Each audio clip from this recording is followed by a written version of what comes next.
ప్రజలందరినీ బిడ్డలందరినీ కూడా మీరు దీవించి ఆశీర్వదించాలని ప్రార్థన చేస్తుంటున్నాను. అలాగే సంఘ కాపరి పరిచర్య నా కుటుంబాన్ని దీవించండి. ప్రెసిడెంట్ గారిని అలాగే నాయన సునీల్ గారిని మీరు దీవించి ఆశీర్వదించి మీ కృపలో భద్రపరచాలని ప్రార్థన చేస్తుంటున్నాను. ఈ కార్యక్రమంలో నాయన మేమందరం కూడా నిన్ను ఆరాధించే భాగ్యాన్ని దయచేయండి. అన్ని కార్యక్రమాలు మీకు మహిమార్థం జరుగుటకు సహాయం దయచేయాలని ప్రార్థన చేస్తూ గుడ్ ఫ్రైడే కోసం అలాగే నాయన ఈస్టర్ కోసం ప్రార్థన చేస్తుంటున్నాను. అన్ని కార్యక్రమాలు ఘనంగా జరుగుటకు సహాయం దయచేయండి. మీరు మా మధ్యన ఉండి నాయన కార్యక్రమాలన్నీ జరిగించాలని ప్రార్థన చేస్తూ వస్తున్న బిడ్డలందరూ కూడా సమయానికి వచ్చుటకు సహాయం దయచేయాలని మా ప్రభువును మీ ప్రియకుమారుడు యేసుక్రీస్తు ప్రభుల వారి పరిశుద్ధ నామమున ప్రార్థన చేసి అడిగి వేడుకుంటున్నాను తండ్రి, ఆమేన్. సాగింది యాత్ర కరుణామయుని దయగల పాత్ర, సిలువలో సాగింది యాత్ర కరుణామయుని దయగల పాత్ర. ఇది ఎవరి కోసమో ఈ జగతి కోసమే, ఈ జనుల కోసమే సిలువలో సాగింది యాత్ర కరుణామయుని దయగల పాత్ర. సిలువలో సాగింది యాత్ర కరుణామయుని దయగల పాత్ర. కాలువారు దేహము పైన పాపాత్ముల కొరడాలు ఎన్నో, కాలువారు దేహము పైన పాపాత్ముల కొరడాలు ఎన్నో, నాట్యమాడినాయి నడి వీధిలో నడిపాయి, నాట్యమాడినాయి నడి వీధిలో నడిపాయి. నోరు తెరువలేదాయ ప్రేమ, బరులు పలుకలేదాయ ప్రేమ, నోరు తెరువలేదాయ ప్రేమ, బరులు పలుకలేదాయ ప్రేమ. ఇది ఎవరి కోసమో ఈ జగతి కోసమే, ఈ జనుల కోసమే సిలువలో సాగింది యాత్ర కరుణామయుని దయగల పాత్ర. సిలువలో సాగింది యాత్ర కరుణామయుని దయగల పాత్ర. చెల్లుమని కొట్టింది ఒకరు, ఆ మోము పైన ఊసింది మరి ఒకరు.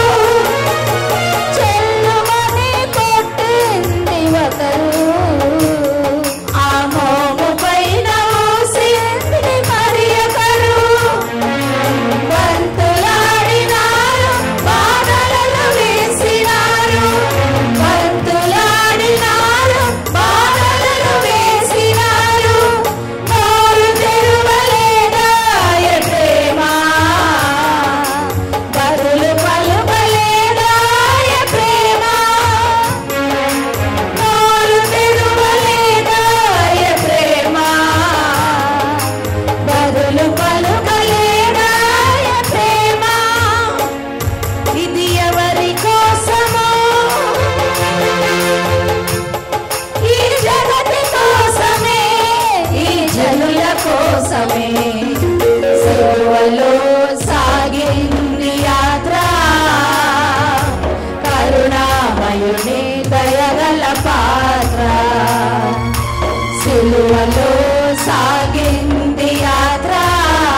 ఈ సమయంలో పి ప్రకాష్ గారు రిటైర్డ్ లెక్చరర్ గారు వచ్చి ఒక పాట పాడి దేవుని నామాన్ని మహిమపరుస్తారు.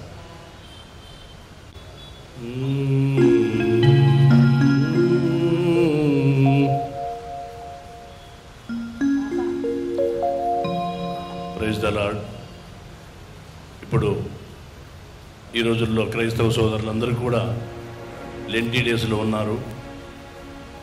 మరి డే ఆఫ్టర్ టుమారో అందరూ గుడ్ ఫ్రైడే కోసం అందరూ వేచి ఉన్నారు. ఆనాడు మరి ఆయన యొక్క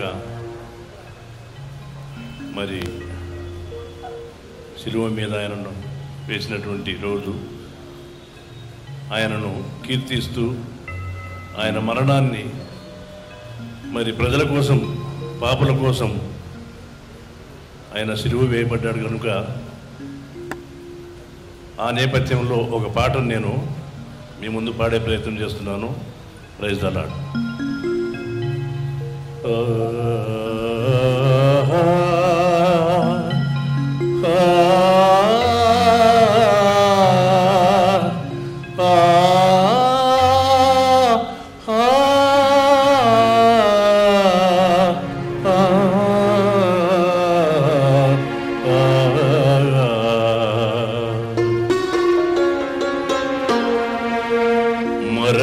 మరణించినవా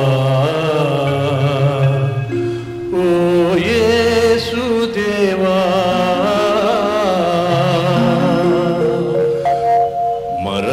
మరణించినవా ఓ యేసుదేవా, కన్నుమూసినవా ఓ క్రీస్తు ప్రభువా, మా జీవదాత ఇక మాకు లేవా, నువ్వు లేని మాకు బ్రతుకంత శూన్యం, బ్రతుకంత శూన్యం. మరణించినవా ఓ యేసుదేవా, కన్నుమూసినవా ఓ క్రీస్తు ప్రభువా, మా జీవదాత ఇక మాకు లేవా, నువ్వు లేని మాకు బ్రతుకంత శూన్యం, బ్రతుకంత శూన్యం. మరణించినవా ఓ యేసుదేవా,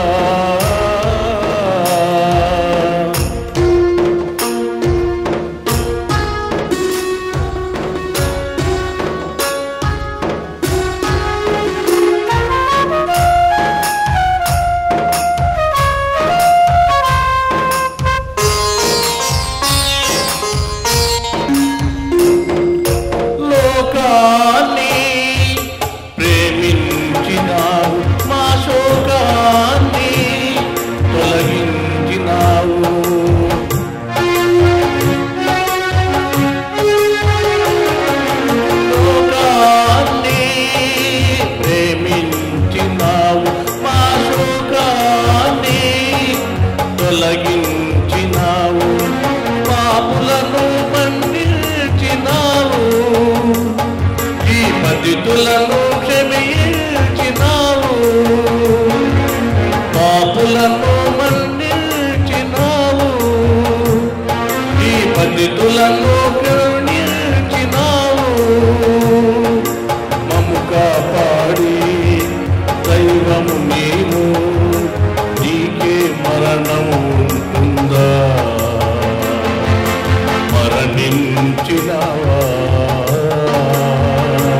మరణించినావా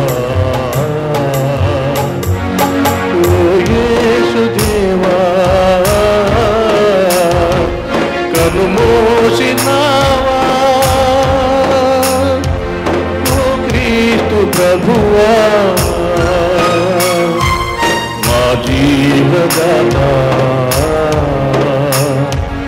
ఇక మాకు లేవా లేని మాకు బ్రతుకంత శూన్యం బ్రతుకంత శూన్యం మరణించినావా ఓ యేసు దేవా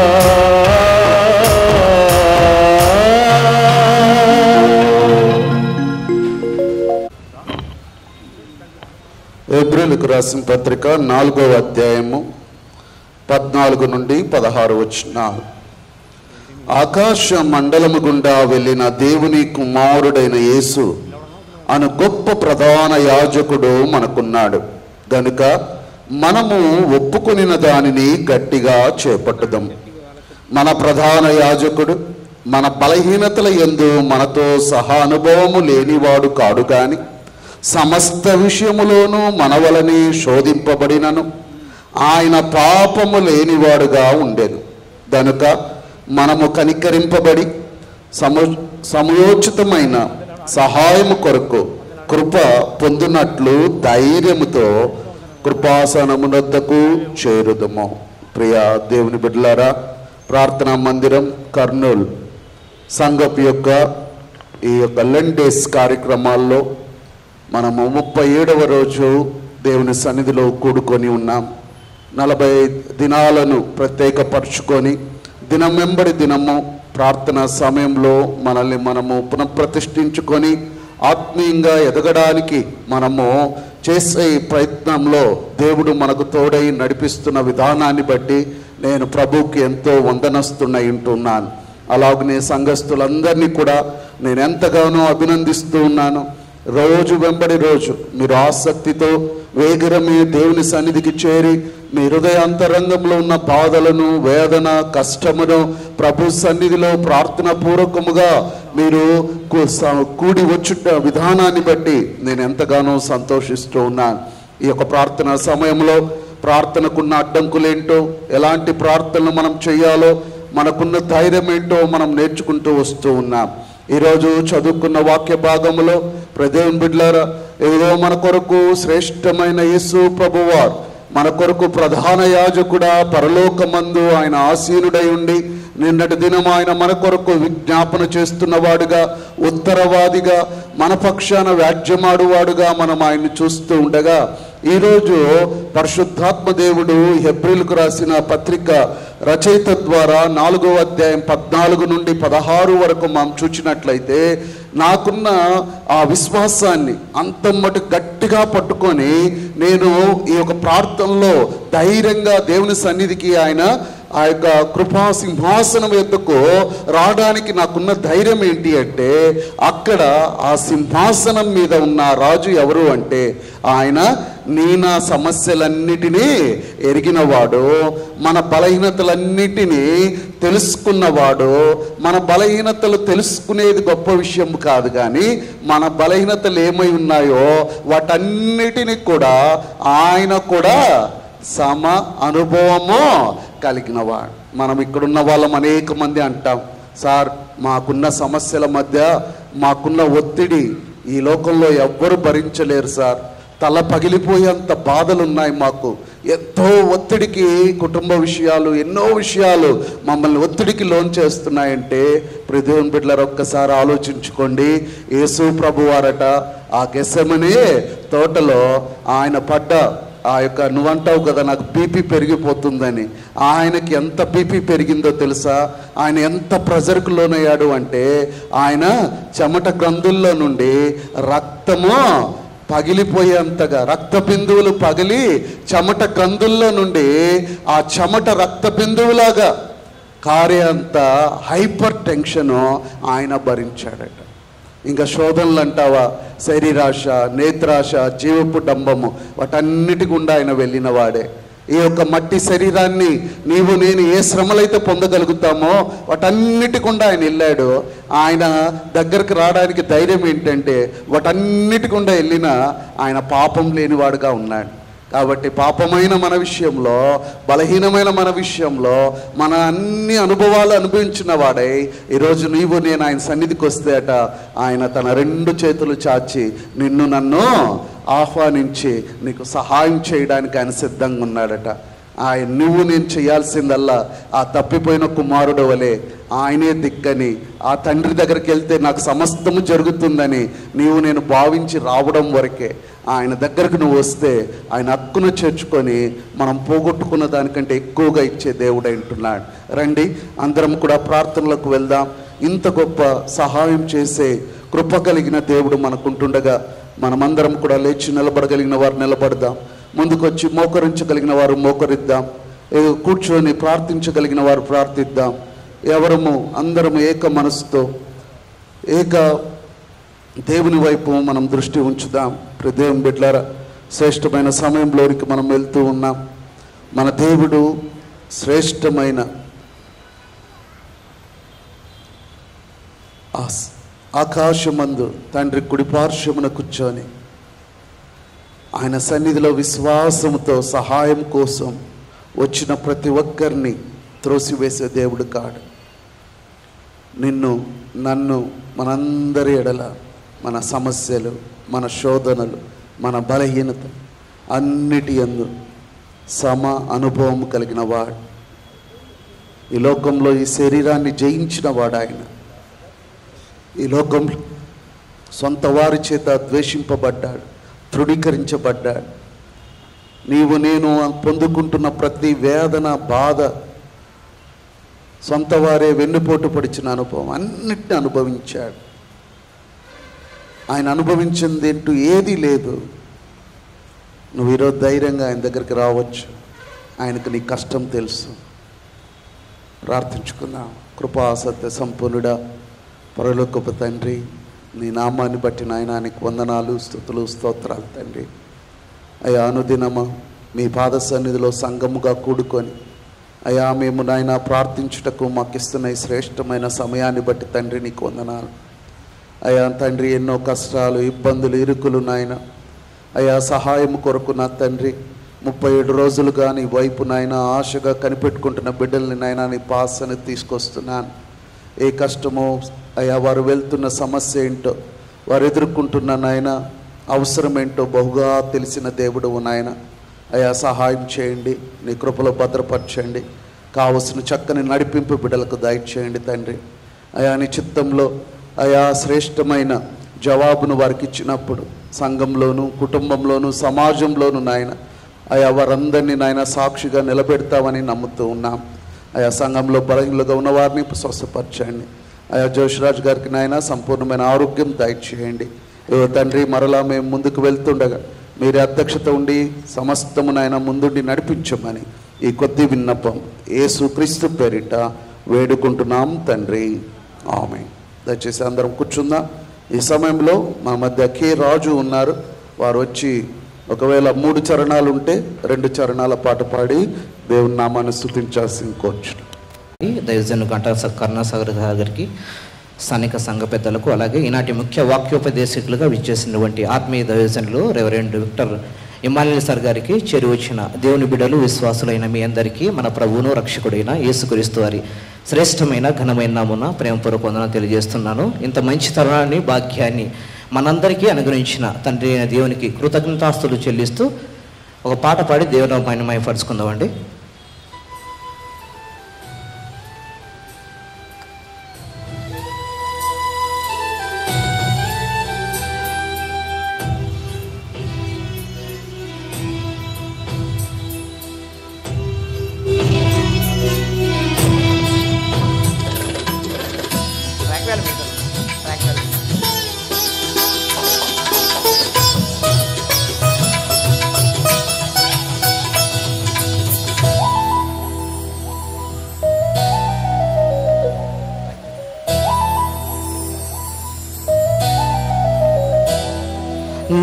నామ సంకీర్తన యేసయ్యా నా నోట ఆలాపన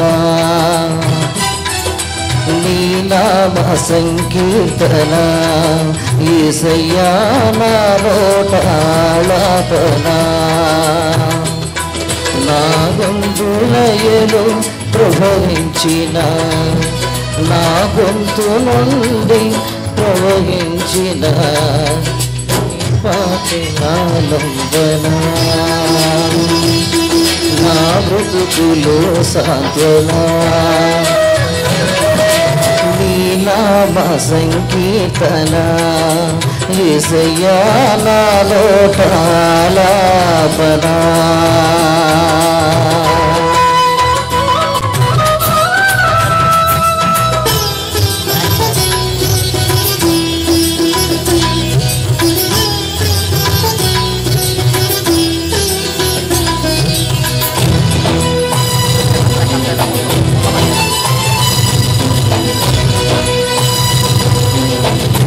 వేదనలో ఆదరణ చేకూర్చును పాటైన నీ మాట ఓదార్చును వేదనలో ఆదరణ చేకూర్చును కన్నీటిని తొలగించును కష్టాలను మరిపించును నా జీవన రాగమా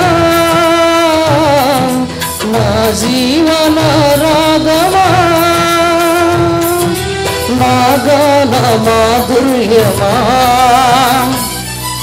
నీ పాటే ఆలంబన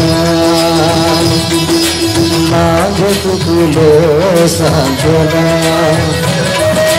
నీ నామ సంకీర్తన యేసయ్యా నాలో ఆలాపన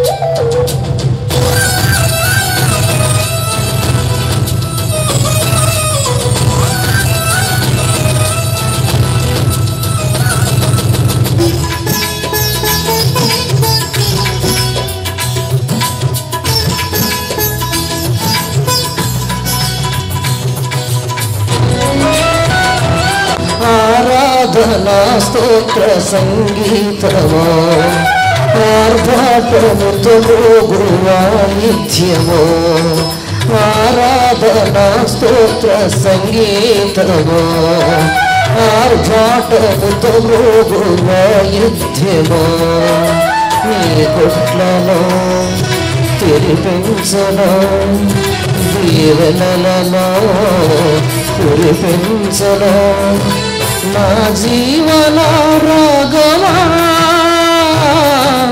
నా జీవన రాగమా నా గాన మాధుర్యమా నీ పాటే ఆలంబన నా బ్రతుకులో సాంత్వన నీ నామ సంకీర్తన యేసయ్యా నాలో ఆలాపన వాక్య భాగము చదవగా విందాం. లూకా సువార్త 22వ అధ్యాయము 1 నుండి 6 వరకు మన మధ్య బివి సంపత్ గారు ఉన్నారు. వారు వచ్చి దేవుని వాక్యాన్ని చదివి వినిపిస్తారు. లూకా సువార్త 22వ అధ్యాయము 1వ వచనం నుండి 6వ వచనం వరకు. మొదటి వచనం, పస్కా అనబడిన పులియని రొట్టెల పండుగ సమీపించను. ప్రధాన యాజకులను శాస్త్రులను ప్రజలకు భయపడిది కనుక ఆయన ఏలాగూ చంపింతుమని ఉపాయం వెదుకుచుండిరి. అంతటా 12 మంది శిష్యుల సంఖ్యలో చేరిన ఇస్కరియోతు అనబడిన యూదాలో సాతాను ప్రవేశించను. గనుక వాడు వెళ్ళి ఆయనను వారికి ఎలాగూ అప్పగింపవచ్చునో దానిని గూర్చి ప్రధాన యాజకులతోనూ అధిపతులతోనూ మాట్లాడాను. అందుకు వారు సంతోషించి వానికి ద్రవ్యమీయ సమ్మతించిరి. వాడు అందుకు ఒప్పుకొని జనసమూహం లేనప్పుడు ఆయనను వారికి అప్పగించుటకు తగిన సమయమును వెతుకుచుండెను. దేవుడు తన పరిశుద్ధ వాక్యం మనందరి వెనుకలో దీవించునుగాక. మనలో దీవించబడలాగున శ్రీమతి విక్టోరియా డేవిడ్ గారు సంఘ శిల సమాజం ప్రెసిడెంట్ గారు వచ్చి మనం ప్రార్థన నడిపిస్తారు. మా గొప్ప రాజా, స్తుతులకు పాత్రుడా, ఆరాధనకు యోగ్యుడైన మా గొప్ప రాజా, స్తుతుల సింహాసనాసీనుడా, నీ పాదాలకు స్తుతులు స్తోత్రాలు వందనాలు చెల్లిస్తూ ఉంటున్నాను. నాయన మహాకన్నుడవు, మహోన్నతుడవు, నిత్య నివాసం కలిగినటువంటి దేవా, నీ పాదాలకు స్తోత్రాలు. నిన్న నేడు నిరంతరం ఏకరీతిగా ఉన్న దేవా, మారని దేవా, మార్పు లేని తండ్రి, యుగ యుగములు సజీవుడు వంటి దేవా, నీ పాదాలకు స్తుతులు స్తోత్రాలు వందనాలు చెల్లిస్తూ ఉంటున్నాను. ఆయన నా దేవా, నా తండ్రి, ఈ సాయంకాల సమయం నా తండ్రి మరొకసారి దేవా, ఈ 34వ తండ్రి ప్రభ నా దేవ రోజున నీ సన్నిధిలో చేరి ఈ శిలువ శ్రమల ధ్యానములు ధ్యానించుకోగలుగుటకు మాకు ఇచ్చినటువంటి ధన్యతను బట్టి నేను స్తుతిస్తూ గణపరుస్తూ మయంపరుస్తూ ఉంటున్నాను దేవా. ఫ్యాషన్ వీక్లో నాయన ఈ దినం తండ్రి ప్రభ నాయన వాక్యాన్ని బోధించే నిదాసుని బట్టి నేను స్తుతిస్తూ ఉంటున్నాను.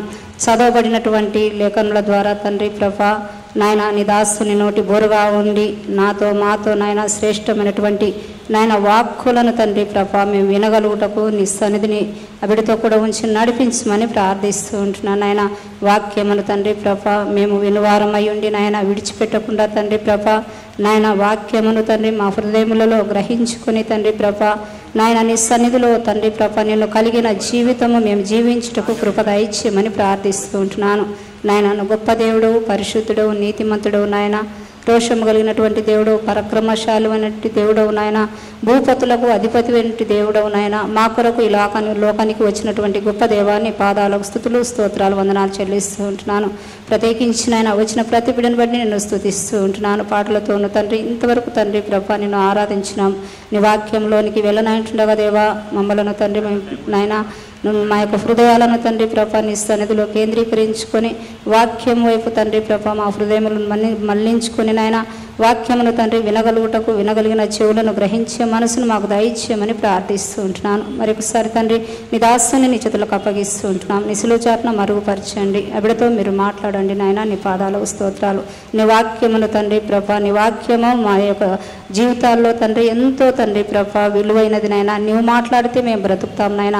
అటువంటి జీవం కలిగినటువంటి వాక్యమును తండ్రి వినగలుగుటకు తండ్రి ప్రభ మమ్మను మేము నాయన నా దేవ నీ సన్నిధిలో తండ్రి ప్రభ మేము నాయన నా తండ్రి నీ వైపు తండ్రి ప్రభ మా మనస్సులను తండ్రి ప్రభ మేము త్రిప్పుకొని నీ సన్నిధిలో ఉండులాగున కృప ఇచ్చేయమని ఇది నడిపిస్తున్నటువంటి నిదాసుని బట్టి నేను స్తుతిస్తుంటున్నాను. అధ్యక్షులుగా ఉన్నటువంటి భాస్కరుని బట్టి వందనాలు, సంఘ సెక్రటరీ సునీల్ బట్టి వందనాలు, స్తుతులు స్తోత్రాలు చెల్లిస్తూ మా ముందున్నటువంటి సమయాన్ని నీకు అప్పచెప్తూ నీకే ఘనత మహిమ ప్రభావం చెల్లిస్తూ నీ ప్రియ కుమారుడు నా ప్రభు యేసుక్రీస్తు నామంలో అడిగి వేడుకుంటున్నాను తండ్రి, ఆమేన్. వాక్య ఉపదేశకులైన పాస్టర్ గారిని సంఘ ప్రెసిడెంట్ గారు వారు సంఘానికి ఇంట్రడ్యూస్ చేయవలసిందిగా సంఘ అధ్యక్షుల వారికి సమయాన్ని ఇస్తారు. దేవునికి ఘనత మహిమ ప్రభావం చెల్లిస్తున్నాను.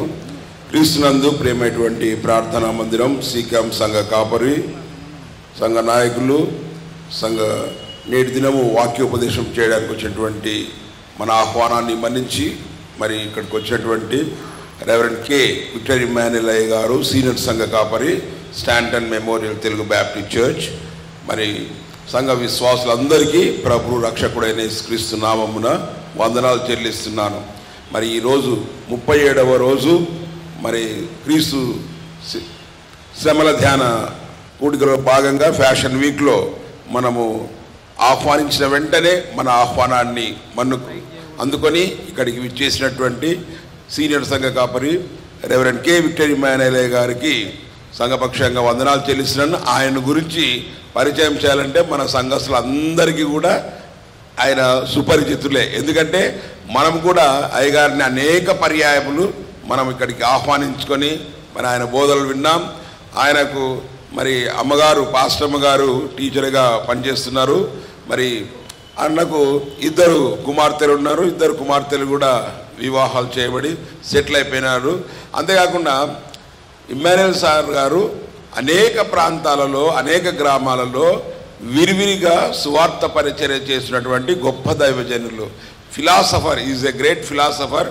వేదాంత తత్వ విద్యను అనర్ఘలంగా బోధించగలిగినటువంటి వ్యక్తి. అంతేకాకుండా మన కర్నూలు పట్టణంలోనే ధర్మపేటలో ఇక్కడ లాస్ట్లో దొరపేట ఇంకా సార్ అది శ్రీనివాస నగర్ వస్తుందో అదే చల్లా కాంపౌండ్ ఎదురుగా మరి సాల్ట్ బైబుల్ కాలేజీని ఎన్నో రోజుల నుంచి నడుపుతున్నారు. నేను కూడా అనేక పర్యాయాలు అందులో వెళ్ళి మీటింగ్స్కి హాజరై రావడం కూడా జరిగింది.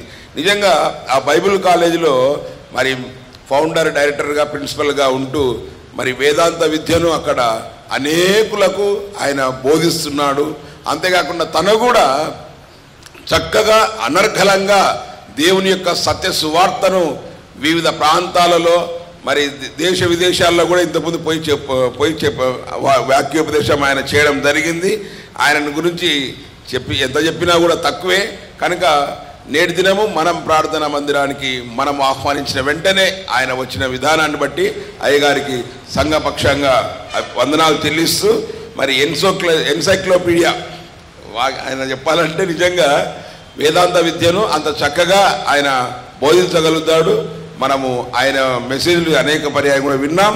కనుక అయ్యగారికి ఆయన వచ్చిందానికి మరి సంఘ కమిటీ పక్షంగా, సంఘ విశ్వాసులందరి పక్షంగా నిండు వందనాలు చెల్లిస్తూ ముగిస్తున్నాను. థ్యాంక్ యూ అనంటారు. ఈ సమయం మందు దైవజనులు రెవరెండ్ కె విక్టర్ ఇమ్మానుయేల్ గారికి సమయాన్ని ఇస్తూ ఉన్నాం. వారు దేవుని వాక్యాన్ని మనతో పంచుకోవలసిందిగా కోరుచున్నాం. మీతో కలిసి ప్రభుని ఆరాధించడానికి, దేవుని వాక్యమును బోధించడానికి ప్రభు నాకు అనుగ్రహించిన కృపను బట్టి దేవునికి కృతజ్ఞతాస్తుతులు చెల్లిస్తూ ఉన్నాను. అలాగే ప్రేమతో ఈ కార్యక్రమంలో భాగంగా వాక్యోపదేశం చేయడానికి నన్ను ఆహ్వానించినటువంటి ప్రార్థన మందిరం సంఘ అధ్యక్షులు డాక్టర్ ఆకిపోగు భాస్కర్ గారికి, సంఘ కాపరి రెవరెండ్ డాక్టర్ గంటా కరుణసాగర్ గారికి, కార్యవర్గం అందరికీ, ప్రత్యేకంగా గుడ్ ఫ్రైడే ఈస్టర్ కమిటీ వారికి కూడా ప్రభు నామమున వందనాలు తెలియజేస్తున్నాను.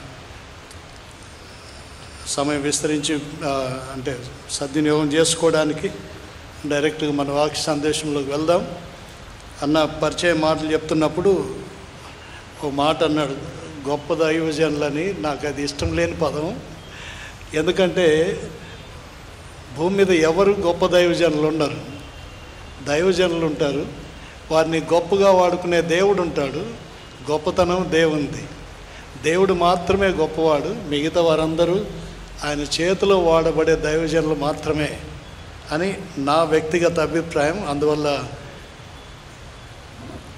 అందరూ దేవుని చేతిలో వాడబడినప్పుడు దేవుడు గొప్పగా వాడుకుంటే అది గొప్పతనం దేవునిది మాత్రమే, మహిమ దేవునికి మాత్రమే చెల్లును గాక.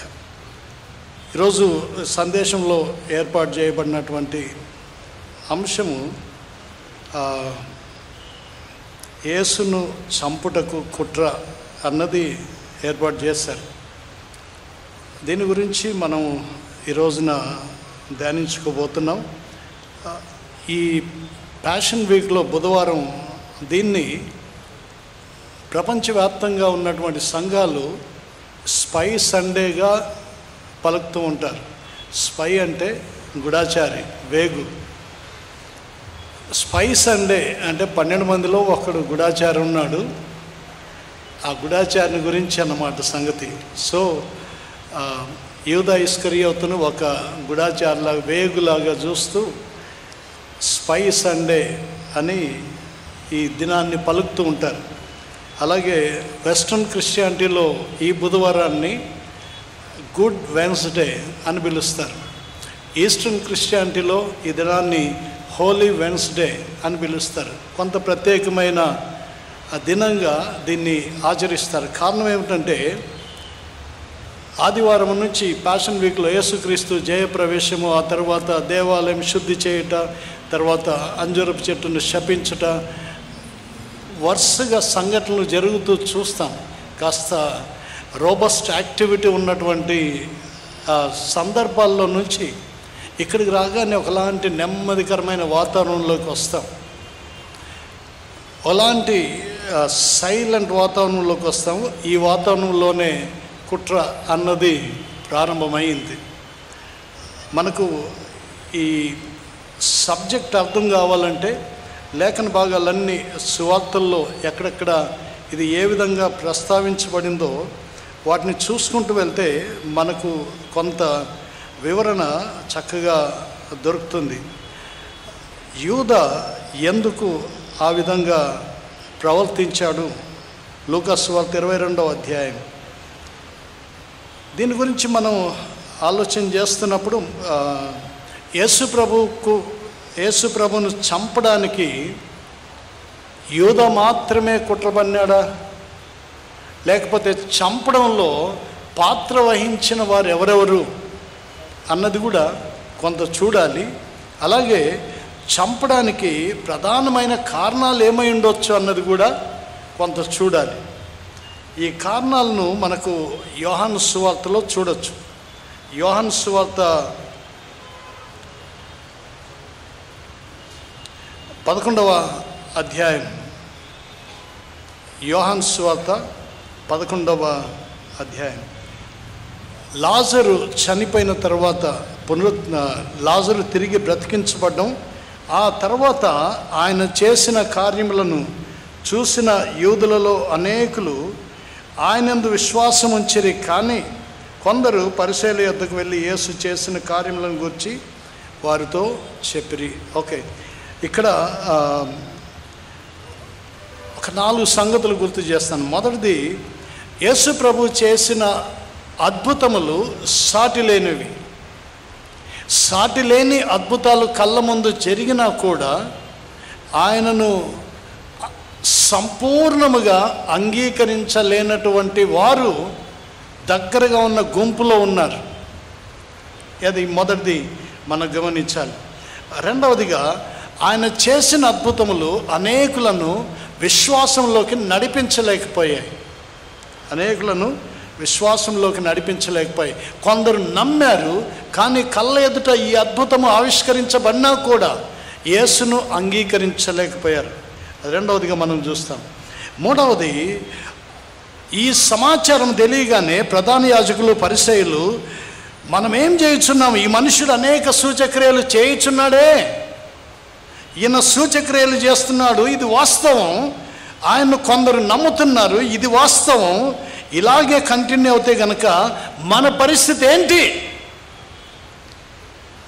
సో మనకున్నటువంటి పదవులు, మనకున్నటువంటి హోదాలు, మనకున్నటువంటి మతంపై ఉన్న ఈ అధికారము కోల్పోతామే అనే భయం కొంతమందిలో ప్రవేశించింది. అందుకని ఏం చేద్దాం ఈయన సంగతి ఏం చేద్దాం అని వారిలో ఒకలాంటి ఆలోచన రేకెత్తడం మనం చూస్తాం. ఇది మూడవది. నాలుగవదిగా, ఇక్కడ ప్రధాన యాజకుడైనటువంటి కయప ఒక మాట చెప్తున్నాడు. ఏమిటంటే, మీకేమీయో తెలియదు, మన జనమంతయు నశింపకుండానట్లు ఒక మనుష్యుడు ప్రజల కోసం చనిపోవట మీకు ఉపయుక్తమని మీరు ఆలోచించుకున్నారు అని వాళ్ళతో చెప్పాను. ఈ మాటలు చెప్తున్నప్పుడు 52వ వచనంలో చూడండి. యేసు ఆ జనము కొరకు మాత్రమే కాక చెదిరిపోయిన దేవుని పిల్లలను ఏకముగా సమకూర్చుటకును చావను ఇన్నాడని ప్రవచించను. కయప ప్రవచించను అనే మాట ఇక్కడ వ్రాయబడింది. ప్రవచించాడు, కానీ ప్రవచన సారం ఏమిటో ఆయనకి అర్థం కాలేదు. ఆయన ప్రవచించాడు, కానీ ప్రవచనాన్ని సరిగా అర్థం చేసుకోలేకపోయాడు. యేసు మరణము చెదిరిపోయిన దేవుని పిల్లలందరినీ ఏకముగా సమకూర్చుటకు, దాని భావము అర్థం చేసుకొని ఉన్నట్లయితే గనక యేసును సిలువకు అప్పగించేవాడు కారు. 4 సంగతులు. మొదటిది, అద్భుతములు చూశారు, విశ్వసించలేకపోయారు. కళ్ళ ముందు సూచక్రియలు జరిగాయి, కానీ విశ్వసించలేకపోయారు. అలాగే ఆయన సూచక్రియలు వాస్తవము అయినప్పటికీ పదవి కోసం, హోదాల కోసం ఆయనందు విశ్వాసం ఉంచలేకపోయారు. అలాగే ప్రవచనాలు పలికారు, కానీ ఆయనను అంగీకరించలేకపోయారు. అల్టిమేట్గా దేవుని చిత్తమే స్థాపించబడుతుంది. ఎవరు ఎలాగున్నా సరే దేవుడు తన చిత్తానుసారమైన కార్యమును జరిగించుకోవడన్నది ఈవెంట్స్ అన్నీ కూడా తిరిగి స్థాపించబోతున్నాయి. యేసు మరణంలో పాత్ర వహించిన వారు ముఖ్యంగా 4 పేర్లు చెప్పవచ్చు. మొదటిది, ప్రధాన యాజకులు. వారు యేసును చంపడానికి ఆలోచించారు. కారణం ఏమిటంటే, వారికి ఉన్నటువంటి అసూయ, గర్వం. యేసును చంపడానికి ప్రధాన యాజకులకున్న ఒకే ఒక కోరిక ఏమిటంటే వారికి ఉన్న గర్వం. ఈయన ఎలాగైనా చంపాలి, ఎందుకంటే జనం ఈయన వెనకపోతున్నారు, మన పట్టు జారిపోతుంది. ఇది వారి దగ్గర ఉన్న కారణం. ఎందుకు మీరు యేసుని చంపాలనుకుంటున్నారంటే వారిలో గర్వం కనిపిస్తుంది, వారిలో అసూయ కనిపిస్తుంది. ఇంకోవైపు యూదా ఇస్కరియోతు ఎందుకు యేసును చంపాలనుకుంటున్నాడు, ఎందుకు యేసును అప్పగించాలనుకుంటున్నాడు మరణానికంటే ఆయన దగ్గర కనిపిస్తున్న కారణం ఒకటే, ధనాశ, గ్రీడ్. ధనాశ, ఇంకా చెప్పాలంటే కాంక్షకు ఎన్నో కారణాలు ఉంటాయి. ఒకటి పదవీ కాంక్ష అని కూడా చెప్పవచ్చు. యేసు రాజ్యమే స్థాపించబడితే అందులో నాకేదైనా ప్రాముఖ్యమైన స్థానం వస్తుందేమో అని ఆశించాడు. రాదు అని తెలిసిన తర్వాత, పదవీ కాంక్ష నెరవేరదని తెలిసిన తర్వాత ధనకాంక్ష రాజ్యమేలింది, యేసును అప్పగించాడు. ఇది రెండవ యూదాలో కనిపించేటటువంటి కారణం. మత్తయి సువార్త 27వ అధ్యాయంలో ఆ వివరణ మీకు చాలా చక్కగా కనిపిస్తుంది. ప్రధాన యాజకుల గురించి యోహాను సువార్తలో కనిపిస్తుంది. పిలాతు యేసును మరణానికి అప్పగించడంలో తాను ఒక వంతు పాత్ర అయ్యాడు. యోహాను సువార్త 19వ అధ్యాయంలో పిలాతు యేసును మరణానికి అప్పగించడానికి సమ్మతించిన వాడుగా మనకు కనిపిస్తాడు. యోహాను సువార్త 19వ అధ్యాయం. యోహాను సువార్త 19వ అధ్యాయం 12వ వచనం నుంచి కింది వచనాల్లో చూసినట్లయితే ప్రజల ఒత్తిడికి లొంగిపోయి నీవు ఇతనిని విడుదల చేసిదివా, కైసరకు స్నేహితుడు కావు. 12వ వచనం నుంచి 16 దాకా చదవండి, మీకు అర్థమవుతుంది. కాబట్టి తాను రాజును చెప్పుకొని ప్రతివాడును కైసరుకు విరోధంగా మాట్లాడుచున్న వాడని కేకలు వేసిరి. వారు కేకలు వేశారు, ఆ కేకలే గెలిచాయి. అందుకనే పిలాతు యేసును సిలువకు అప్పగించాడు. వారు కేకలు వేస్తున్నారు కాబట్టి పిలాతు యేసును సిలువకు అప్పగించాను. 16వ వచనంలో ఆ మాట కనిపిస్తుంది. కాబట్టి యేసు సిలువ మరణములో ఒకవైపున మత నాయకులు కనిపిస్తారు, వారికి ఉన్నటువంటి అసూయ కనిపిస్తుంది. అలాగే ఒకవైపున పిలాతు కనిపిస్తాడు, ఇంకోవైపున యూదా కనిపిస్తాడు. ఇంకా చెప్పాలంటే కొంతమంది యేసు అద్భుతములు చూసి కూడా ఆయన యందు విశ్వసించలేని ప్రజలు ఉన్నారు, వారు కూడా ఇందులో భాగమే.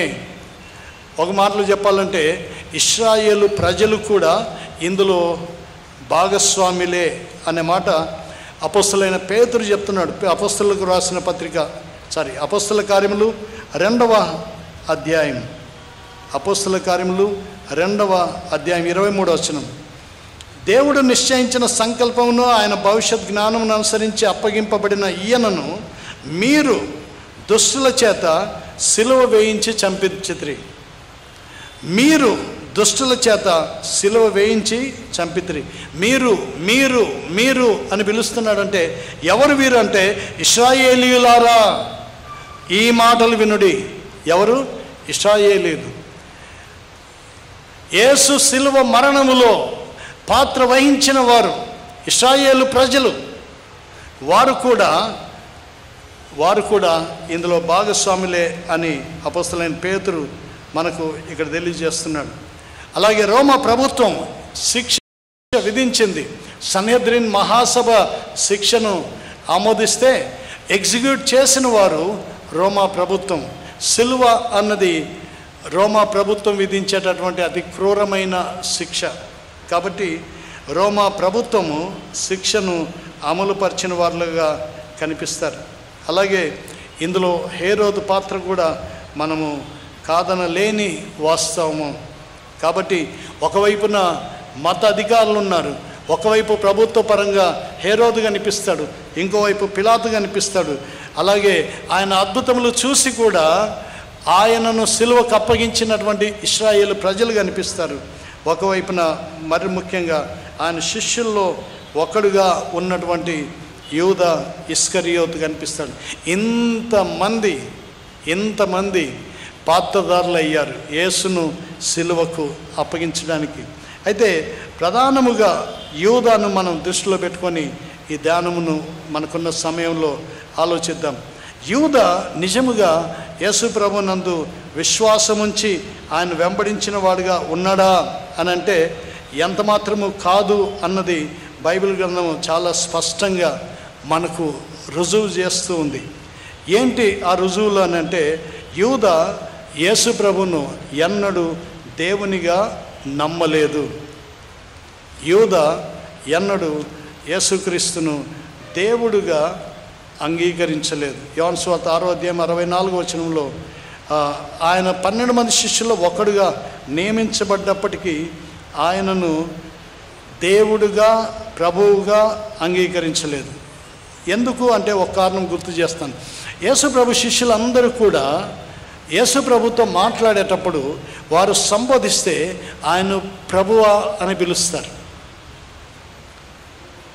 యూదా యేసు ప్రభుని ఎప్పుడు సంబోధించి మాట్లాడినా అది చాలా తక్కువ సందర్భాలు మీకు కనిపిస్తాయి.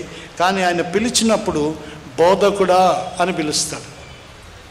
పిలుపులోనే అర్థమవుతుంది ఆయన ప్రభువుకు దగ్గరగా ఉన్న శిష్యుల్లో ఉన్నాడు, కానీ ఆయన హృదయం ఎంత దూరంగా ఉందో. యోహాను సువార్త 6వ అధ్యాయం 68వ వచనం, 11వ అధ్యాయం 16వ వచనం. యూదా యేసును ఎప్పుడు ప్రభువుగా స్వీకరించలేదు. బోధకుడా బోధకుడా అని పిలవడాన్నే మనం చూస్తాం. అలాగే యూదా యేసు ప్రభు 12 మంది శిష్యుల్లో ఉన్నాడు, కానీ ఆయన పైన ఎప్పుడు సంపూర్ణమైనటువంటి విశ్వాసం వచ్చి ఆయనకు దగ్గరి అనుబంధాన్ని ఎప్పుడు మెయింటైన్ చేయలేదు. ఏంటి ఆధారము అనంటే, యేసు ప్రభు శిష్యుల లిస్ట్ మీరు ఎక్కడ వ్రాయబడ్డా మీరు గమనిస్తే గనక పేతురు మొదటి పేరు ఉంటుంది, యూదా చివరికి ఉంటుంది. పేతురు ప్రభుకు దగ్గరగా ఉన్నాడు. ఎంత దొడుకుతనం ఉన్నా, ఎంత హడావుడి చేసినా మొట్టమొదటిగా కనిపించేవాడు పేతురు కనిపిస్తాడు. అలాగే ఆయన శిష్యుల లిస్ట్ ఆర్డర్ కూడా మీరు గమనించినట్లయితే యూదా పేరు ఎప్పుడు చివరిగా కనిపిస్తుంది. అంటే లాస్ట్ బెంచ్లో కూర్చున్నాడంటే అర్థం అది. ముందున్న వాళ్ళకి ఆసక్తి ఎక్కువ, వెనకున్న వాళ్ళకు తప్పించుకునే తత్వం ఎక్కువగా ఉంటుంది. అంటే పెద్ద ఆసక్తి లేనటువంటి తత్వం. యూదా ఆయన పేరు చివరిగా ఉండడం, లిస్టులో ఎప్పుడు చివరిగా ఉండడంలోనే మనకు అర్థమవుతుంది ఆయన ప్రభువుతో ఎప్పుడు దగ్గరి అనుబంధాన్ని మెయింటైన్ చేయలేదు అన్నది చాలా స్పష్టంగా దేవుని వాక్యం మనకు నేర్పిస్తుంది. యేసు ప్రభు మూడవది, యేసు ప్రభు యూదా ఇద్దరి మధ్యలో ఒకే ఒక సందర్భం కనిపిస్తుంది. యోహాను సువార్త 12వ అధ్యాయం. ఆ 12వ అధ్యాయంలో ఉన్న ఆ ఒక్క సంభాషణలో కూడా యేసు ప్రభు యూదాను గద్దించడమే కనిపిస్తుంది. యోహాను సువార్త 12వ అధ్యాయం 1 నుంచి 8 వచనాల్లో యేసు ప్రభువును ఆరాధించినటువంటి మరియా ఆరాధనను చూసినప్పుడు యూదా ఏమంటున్నాడంటే, ఎత్తరెందుకు 300 దేనారములకు అమ్మి బీదలకు ఇయ్యలేదు అన్నాడు. కారణం ఏమిటంటే బీదల మీద శ్రద్ధ కాదు, కానీ వాడు దొంగ అయ్యిండి తన దగ్గరున్న డబ్బు సంచి ఉండినందున అందులో వేయబడిన దొంగిలించుచూ వచ్చాను కనుక ఈ మాటలు పలికాను. కానీ యేసు యూదాను గద్దించాడు. ఏమిటంటే, నన్ను పాతిపెట్టు దినం వరకు ఆమె దీనిని ఉంచుకొననీయుడి. బీదలు ఎప్పుడు మీతోనే ఉన్నారు, కానీ నేను ఎప్పుడు మీతో ఉండను అని చెప్పాను. కాబట్టి యూదా మనస్సు ధనం మీద ఉంది, యేసు మీద లేదు. యూదా యేసు ప్రభుతో దగ్గరి అనుబంధం ఏనాడు మెయింటైన్ చేయలేదు. లిస్టులో చివరికి మిగిలిపోయాడు. ఆయన మనస్సు అంతా కూడా ధనం మీదే ఉంది. అందుకే ఒకే ఒక సందర్భం, మాట్లాడే సందర్భం వచ్చినప్పుడు యేసు ప్రభు యూదాను గద్దించిన సందర్భమే ఆ సంభాషణలో కనిపిస్తుంది. అలాగే యూదా ఎప్పుడు దొంగిలించువాడుగా ఉన్నాడు. యేసు ప్రభుని ఎందుకు వెంబడించాడంటే ధనం కోసమే, ధనము కోసమే. అందుకనే ఒక భక్తుడి మాట చెప్పాడు. ఏమిటంటే, యూదాకు ప్రపంచంలో బెస్ట్ టీచర్ ఉన్నాడు, ప్రభువైన యేసుక్రీస్తు. యూదాకు ప్రపంచంలోనే బెస్ట్ ఫెలోషిప్ ఉంది. ఆయనతో 3 సంవత్సరములు దగ్గరి సహవాసం. యూదాకు ప్రపంచంలో బెస్ట్ టీచింగ్ అందించబడింది. యేసు ప్రభు పరలోకపు రాజ్య మర్మములను తన శిష్యులకు ఎక్స్క్లూజివ్గా తన శిష్యులకు బోధించాడు. ఆ బోధలన్నీ విన్నాడు. Exclusive teacher, exclusive fellowship, exclusive teaching ఎన్ని ఉన్నా ఆయన గుర్తించలేక ఫెయిల్ అయ్యాడు. కాబట్టి ప్రియమైన వాళ్ళారా, గొప్ప పాస్ట్ ఉంటే, గొప్ప బోధలు ఉంటే, గొప్ప సహవాసం ఉంటే అందరు మారిపోతారని చెప్పడానికి వీలు లేదు. యూదా లాంటి వారు ఇన్ని ఉన్నా people fail to recognise Jesus Christ as lord god and saviour. ఇన్ని ఉన్నా ప్రజలు తప్పిపోతున్నారంటే ఈ రోజుల్లో మనం ఎంత జాగ్రత్తగా మన విశ్వాసాన్ని చూసుకోవాలో అవసరం ఉంది అన్నది యూదా జీవితం మనకు జ్ఞాపకం చేస్తుంది. కాబట్టి యూదా తను కలగన్న కలలన్నీ కూడా చెదిరిపోవడం ఎప్పుడైతే అర్థం చేసుకున్నాడో యేసును సిలువకు అప్పగించడానికి సిద్ధపడ్డాడు. చూడండి, లూకాసు వార్త 22వ అధ్యాయం.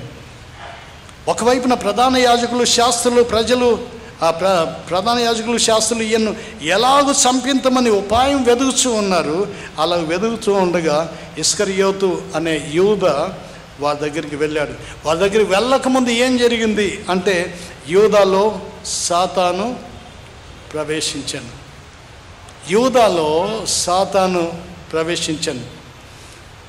ప్రియమైన వాళ్ళరా, మనం ఎంత స్థలం ఇస్తామో అంత స్థలం సాతాను జొరబడతాడు మన జీవితంలోకి. మనం తలుపులు ఎంత తెరిచి పెడతామో అంత వెల్కమ్ చేసినట్లు యూదా తన హృదయాన్ని సాతానుకు తెరిచాడు. యూదా హృదయంలో సాతాను ప్రవేశించాడు. ఎప్పుడైతే సాతాను ప్రవేశించాడో వెంటనే తాను వెళ్ళి, మనం మిగతా సువార్తల సందర్భాలు మీరు చదివితే గనక ప్రభుతో కలిసి పస్కా విందును ఆచరించాడు. ఇంకో మాటలు చెప్పాలంటే మన కంపారిజన్లోకి వస్తే బలలో పాల్గొంటారు, సహవాసంలో ఉంటారు, కానీ పక్క పోతే కుట్రలు పన్నుతారు. అది ఇక్కడ యూదాలో కనిపిస్తుంది. సో వచ్చి వాళ్ళతో మాట్లాడుతున్నాడు. ఏమని మాట్లాడుతున్నాడంటే, ఈయనను మీకు అప్పగిస్తే నాకేంటి లాభం? మత్తయి సువార్త 26వ అధ్యాయంలో యూదా ఇది ప్లాన్ చేసినట్లుగా మనకు చూస్తాం. మత్తయి సువార్త 26వ అధ్యాయం 14-15 వచనాలు.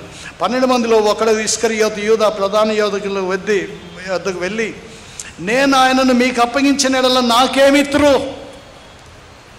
యేసును మీకు అప్పగిస్తే నాకేమిస్తారు? ఈ మాటలు అడిగినప్పుడు అందుకు వారు 30 వెండి నాణెములు తూచి వానికి ఇచ్చిరి. వాడప్పటి నుండి ఆయనను అప్పగించుటకు తగిన సమయము కనిపెట్టుచుండెను.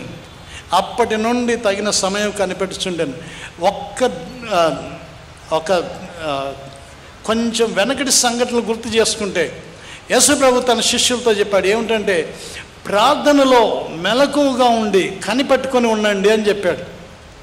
యేసు ప్రభు తన శిష్యులకు ప్రార్థనలో మెలకువగా ఉండి కనిపెట్టుకొని ఉండండి అని చెప్తే, ఆ శిష్యుల్లో ఉన్న ఒకడైనటువంటి యూదా మెలకువగా ఉన్నాడు, కనిపెట్టుకొని ఉన్నాడు, ప్రార్థనలో కాదు.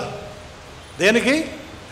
యేసును ఎలాగ అప్పగించాలి, దీనికోసం మెలకువగా ఉన్నాడు. ప్రభువు కోరుకుంటున్నది ఒకటైతే ఈయన కోరుకుంటున్నది ప్రార్థనలో మెలకువగా ఉండాల్సినటువంటి ప్రభు శిష్యులు యేసును అప్పగించడానికి పన్నాగాలతో కుట్రలతో అలర్ట్గా ఎప్పుడు దొరుకుతాడా, ఎప్పుడు పట్టిద్దామా అని ఎదురు చూస్తున్నటువంటి సందర్భాన్ని చూస్తాం.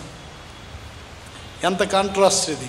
ప్రభు కోరుకుంటున్నది ఏమిటి, ప్రభు ప్రశంసించేదేమిటి, ప్రభు తిరస్కరించేదేంటి, ప్రభువును సిలువకు అప్పగించేదేంటి? ఈ బైఫర్కేషన్ ఇక్కడ చాలా మనకు స్పష్టంగా కనిపిస్తుంది. అలాగే ఒకవైపున విశ్వాసముతో ప్రేమతో ఆయన్ని ఆరాధించిన ఒక స్త్రీ ఇక్కడ కనిపిస్తుంది, ఇంకోవైపున ఆయనను సిలువకు అప్పగించడానికి ఆయన వెంట ఉన్న శిష్యుడు కనిపిస్తాడు. ఈ కాంట్రాస్ట్ చూడండి. ప్రార్థనలో మెలకువగా ఉండాల్సిన వారు యేసును సిలువ వేయడానికి మెలకువగా ఉన్నారు. ఆయన్ను భక్తితో ప్రేమతో ఆరాధించాల్సిన వారు ఆయనని ఎలా పట్టింతామా అని చెప్పి స్వార్థంతో దురాశతో ప్రవర్తిస్తూ ఉన్నారు. కనీసం ఈమె ఆరాధన చూసైనా యూదా మనసు మారిందంటే మారలేదు. యేసుని ఎలాగైనా అప్పగించాలి అన్నటువంటి కుట్రను తాను ముందుకు తీసుకెళ్ళడాన్ని మనం చూస్తాం. కాబట్టి ప్రియమైన వాళ్ళరా, ఈ కారణాలన్నీ చూస్తున్నప్పుడు యూదాలో యేసు ప్రభు అంటే విశ్వాసం కానీ, ప్రేమ కానీ, భక్తి కానీ, ఆయన దేవుడిగా అంగీకరించే మనసు కానీ, ఆయన చేస్తున్నటువంటి సూచక్రియలను బట్టి ఆయన దైవత్వాన్ని గుర్తించిన స్వభావం కానీ ఏ కోశన కనిపించట్లేదు. వెంట ఉన్నాడు తన స్వార్థం కోసం, తన ప్రయోజనాల కోసం, లాభం కోసం, ధనం కోసం మాత్రమే యేసును వెంబడించాడు. కనీసం యేసుని ఎలా సంబోధించాలో కూడా తెలియదు. ఈ రోజుల్లో చాలా సంఘాల్లో ఇలాంటి పరిస్థితి కూడా ఉంటుంది. యేసుని ఎలా సంబోధించాలో తెలియదు, అంటే ఎలా ప్రార్థన చేయాలో తెలియదు కొంతమందికి. సంఘాల్లో చాలా సంవత్సరాలుగా ఉంటారు, ప్రార్థన అంటే అబ్బాయి మాకు చెప్పొద్దండి, మాకు రాదు అంటుంటారు. ఎంత విచారం! ప్రార్థన రాకపోతే, ఆయన ఆరాధించడం తెలియకపోతే, ఆయన యందు విశ్వాసం ఉంచడం తెలియకపోతే, ఆయన ఏమై ఉన్నాడో అర్థం కాకపోతే ఎంత దగ్గరున్నా ఏం ప్రయోజనం, ఏం లాభం? ఆఖరికి ఆయన్ను సిలువకు అప్పగించే వారమే అయిపోతామన్నది గమనించాలి. ఇది యూదా జీవితంలో మనకు అనిపిస్తున్నది. అక్కడ ప్రధాన యాజకులు ఉన్నారు, అక్కడ ప్రజలు ఉన్నారు, కొంతమంది ఆయన గుర్తించలేని వారు, అలాగే ప్రభుత్వ పరంగా పిలాతు ఉన్నాడు, హేరోదు ఉన్నాడు. ఇంతమంది యేసును సిలువకు సమ్మతించేవారుగా ఒక బంచ్ ఆఫ్ పీపుల్ ఒకవైపు కనిపిస్తారు. కానీ అంతకంటే మనం చాలా చక్కగా ఇంకో కోణంలో దీన్ని ఎలా చూడాలంటే, దేవుడే సిలువ మరణం కొరకు ప్రభువును సిద్ధపరిచాడు. దేవుడే సిలువ మరణం కొరకు ప్రభువైన యేసుక్రీస్తుని సిద్ధపరిచాడు. కాబట్టి యేసు ప్రభు ఈ చివరి దినాల్లో, ఈ చివరి వారంలో చాలా సాహసోపేతమైన జీవితాన్ని చూపించాడు. అంతవరకు ప్రజలు ఆయన రాజుగా చేయడానికి ఎంత ఆత్రుత పడినా అంగీకరించినటువంటి ప్రభువైన యేసుక్రీస్తు మొట్టమొదటిసారి రాజుగా, బహిరంగముగా, ఊరేగింపుగా తానే రాజును అని డిక్లేర్ చేసే రీతిగా, జకర్యా ప్రవక్త ప్రవచనానికి నెరవేర్పుగా, సమాధాన అధిపతి అయిన రాజుగా యెరూషలేములోకి ప్రవేశించాడు. జన సమూహం ఆయన వెంబడిస్తూ ఉన్నారు. ఇప్పుడు ఆయన బహిరంగముగా తనే రాజును అని ప్రకటించాడు. జన సమూహము తండోపతండాలుగా ఆయన వెంబడిస్తూ ఉంటే పరిశీలకు అర్థం కాలేదు, దిక్కు దోసలేదు. అయ్యో, లోకం ఎలాగో ఈయన వెంటబోతుంది, మన ప్రయత్నములన్నీ నిష్ప్రయోజనమయ్యాయి అని వారు వాపోయిన సందర్భం కూడా మనము ఇక్కడ చూస్తాం. అది మొదటి సందర్భం. యేసు ప్రభు సాహసోపితమైనటువంటి ప్రదర్శన మొదటిది, ఆయన రాజుగా తను తాను చూపించుకోవడం. రెండవది, దేవాలయంలోకి వెళ్ళినప్పుడు దేవాలయము శుద్ధీకరణ చేయడం అన్నది ఒక సాహసోపేతమైన నిర్ణయం. ఆయనను శిలువ వైపుకు కుట్ర పన్నడానికి ఇవి ప్రధానంగా కనిపించే కారణాలుగా కనిపిస్తాయి. ఆయన రాజు అనగానే ఉలికిపడ్డారు. ఒకవైపున మత వ్యవస్థ, ఇంకోవైపు రాజ్య వ్యవస్థ. రెండవది, ఆయన దేవాలయం దగ్గరికి వచ్చినప్పుడు, దేవాలయం శుద్ధి చేస్తున్నప్పుడు, ఎవరు నీకు అధికారం ఇచ్చారంటే, నాకెవడు అధికారం ఇవ్వాల్సిన అవసరం లేదు, పరలోకపు తండ్రి చేత ఈ అధికారం నాకుంది అని చెప్తూ, అలాగే యూదా మత విశ్వాసానికి కేంద్రమైన ఈ దేవాలయం గురించి మాట్లాడుతూ, అలాగే ఆయన చెప్పిన మాటలు వీళ్ళకి మొదట అర్థం కాలేదు, కానీ ఆయన చెప్పాడు, ఈ దేవాలయంను పడగొట్టుడి, 3 దినముల్లో నేను దాన్ని తిరిగి లేపుతానని చెప్పాడు. ఆయన తన దేహము, ఆయన దేవాలయమైన తన దేహమును గురించి మాట్లాడుతున్నాడు. కానీ వారికి మత కేంద్రమైన ఈ దేవాలయం కనిపించింది. దేవాలయాన్ని పడగొడుతున్నాడు. రిలీజియస్ సెంటిమెంట్స్ని బాగా రెచ్చగొట్టేశారు. మన దేవాలయాన్ని పడగొడతాడంట. కాబట్టి యేసు ప్రభువును ఒక దేవాలయం మీదకి దాడి చేసిన వాడుగా వారు చూశారు. అలాగే ఆ తర్వాత సందర్భాల్లో యేసు ప్రభు శాస్త్రులు, పరిచయులతో అనేక విధములైనటువంటి బలమైనటువంటి వాదనలు, చర్చలు ఈ సందర్భాల్లో జరగడాన్ని మనం చూస్తాం. కాబట్టి ఈ లాస్ట్ వీక్ రాగానే ఆయన రాజుగా తను తాను చూపించుకోవడం, దేవాలయం దగ్గర సవాలు చేయడం, అంత మాత్రమే కాదు, ఆయన చేసినటువంటి మత నాయకులతో ఆయన చేసినటువంటి వాదనలు, బోధలు, ఇవన్నీ కూడా వారిని ఆయన ఎలాగైనా సరే చంపాలి అన్నంత తీవ్రమైన నిర్ణయం, అది కూడా ఈ పస్కా దినముల్లోనే, ఇంకా ఆలస్యం చేయకూడదు అన్నంత తీవ్రమైన నిర్ణయానికి వారిని పురికొల్పాయి.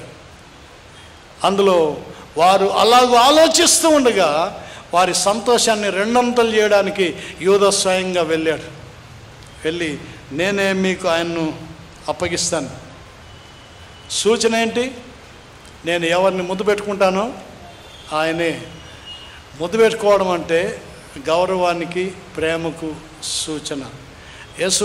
యేసు ప్రభును ప్రేమించేవాడులాగా, గౌరవించేవాడులాగా ముద్దు పెట్టుకున్నాడు, కానీ లోపలంతా కపటమే. అందుకే సామెతల గ్రంథంలో ఉంది, ప్రేమించేవాడు గాయం చేస్తాడేమో కానీ కీడు చేయాలనుకునేవాడు ముద్దులు పెడతాడనేది. కాబట్టి కొంచెం మనసుకు నొప్పి కలిగించే మాటలన్నా అలాంటి వాళ్ళ మాటలు తీసుకోండి, మేలు జరుగుతుంది. మాటలు చేదుగా అనిపించవచ్చేమో, కానీ చేదు బీపీ షుగర్ని కంట్రోల్ చేస్తుందేమో. కానీ స్వీట్స్ తీయగా ఉంటాయి, షుగర్ని పెంచుతాయి, ఆరోగ్యాన్ని పాడు చేస్తాయి. తీయటి మాటలు చెప్పేవాళ్ళు చాలా ప్రమాదకరం, బీ కేర్ఫుల్. ఓకే, సో ముద్దు పెడతా అన్నాడు, ఆయన సిలువకు అప్పగించాడు. యూదా జీవితంలో పొరపాట్ల మీద పొరపాట్లు చేశాడు, సాతానుకు ప్రవేశాన్ని ఇచ్చాడు, మతాధికారుల దగ్గరికి వెళ్ళి ఆయనను అప్పగిస్తా అన్నాడు. తన కలలు చెదిరిపోవడం జీర్ణించుకోలేకపోయాడు, యేసును అప్పగించుకోవడానికి సిద్ధపడ్డాడు. కానీ ఆ తర్వాత తాను పశ్చాత్తాపడ్డాడు. తిరిగి వెళ్ళి నాకు ఈ డబ్బులు అక్కర్లేదు, నేను నిరపరాధి విషయంలో నేను నేరం చేశానని చెప్పాడు. వారు అవన్నీ మాకు సంబంధం లేదు, చూసుకుపోన్నారు.